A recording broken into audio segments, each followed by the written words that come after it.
Iran में supreme leader Ayatollah Ali Khamenei के खिलाफ सड़कों पर उबाल जारी है, लेकिन इस दौरान जो तस्वीरें ईरान की सड़कों से सामने आईं वो डराती हैं।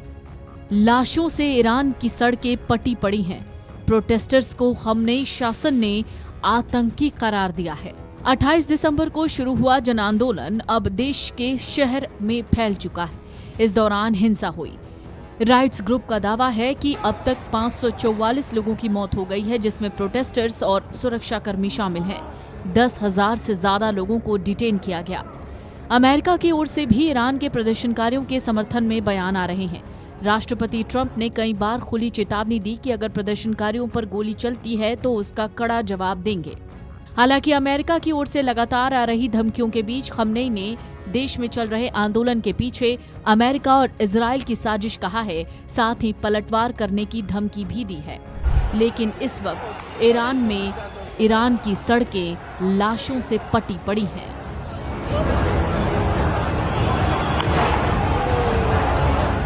दुखद और संवेदनशील माहौल तब दिखा जब तेहरान में सुरक्षा बलों और नागरिकों के सदस्यों के शवों को अंतिम संस्कार के लिए कफन उठाए जाते हुए देखा गया। मध्य पूर्व में स्थित ईरान में बीते 2 सप्ताह से ज्यादा समय से सत्तारूढ़ शासन के खिलाफ जनता सड़कों पर है। लगभग 200 शहरों में ये प्रदर्शन हो रहे हैं और 10,000 से ज्यादा प्रदर्शनकारियों को हिरासत में लिया गया है। मरने वालों की संख्या भी बढ़ रही है। राजधानी तेहरान से जो तस्वीरें सामने आ रही हैं वो भयावह हैं। सड़कों पर हजारों की भीड़ है और लोग ताबूत लेकर चलते नजर आ रहे हैं। विरोध प्रदर्शनों में जान गंवाने वालों के लिए तेहरान में अंतिम यात्रा का दिल दहला देने वाला मंजर दिखा। शवों को कंधे पर उठाते लोग न केवल अपने खोए हुए सदस्यों का सम्मान कर रहे थे, बल्कि न्याय की मांग कर रहे हैं। ये एक ऐसी तस्वीर है जो ईरान की आम जनता की पीड़ा और उसके साहस को बयां कर रही है। इस व्यापक आंदोलन ने दुनिया भर का ध्यान ईरान की अंदरूनी राजनीति और मानवाधिकारों की स्थिति की ओर आकर्षित किया है। सरकार की कठोर कार्रवाई और प्रदर्शनकारियों की हिम्मत के बीच जारी ये संघर्ष ईरान के भविष्य के लिए निर्णायक साबित होने वाला है। इधर अमेरिकी राष्ट्रपति डोनाल्ड ट्रंप ने सैन्य हस्तक्षेप की धमकी दी है। ऐसे में ईरान ने साफ शब्दों में उन्हें जवाब दिया है। ईरान के विदेश मंत्री अब्बास अराघची ने ट्रंप से कहा कि हम जंग नहीं चाहते, लेकिन जरूरत पड़ी तो ईरान जंग के लिए भी तैयार है।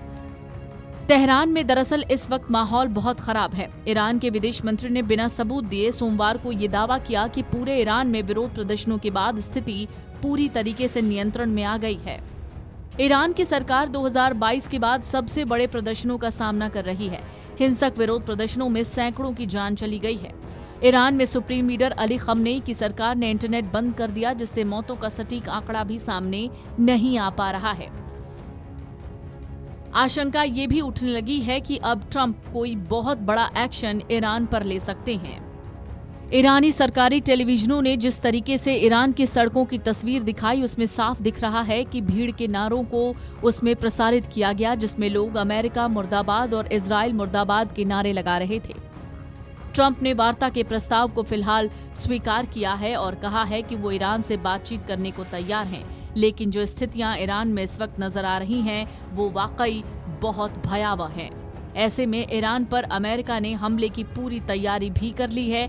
इसके अलावा जिस तरीके से बातें सामने आ रही हैं, इन सब में कई तरह की अटकलबाजियां भी हैं जो लगातार चर्चाओं में हैं, जिसमें एक ये भी है कि ट्रंप का ईरान पर हमला हो सकता है। ईरान में जारी विरोध प्रदर्शनों के बीच दरअसल एक तस्वीर भी साझा की गई है। तस्वीर में डोनाल्ड ट्रंप व्हाइट हाउस के ऊपर खड़े हैं और उनके चेहरे पर कोई भाव भी नहीं है। खास तौर से उनके रिपब्लिकन पार्टी के नेताओं और अमेरिका फर्स्ट समर्थकों ने तस्वीर को इस बात का इशारा माना कि जल्द ही कोई बड़ा मिलिट्री एक्शन होने वाला है।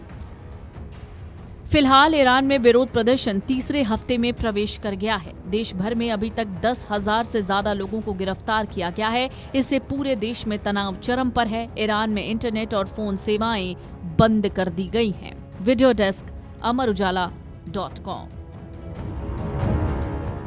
अगर आप ये वीडियो YouTube पर देख रहे हैं तो हमारे चैनल को सब्सक्राइब कर बेल आइकन दबाएं और Facebook पर देख रहे हैं तो हमारे पेज को लाइक करें।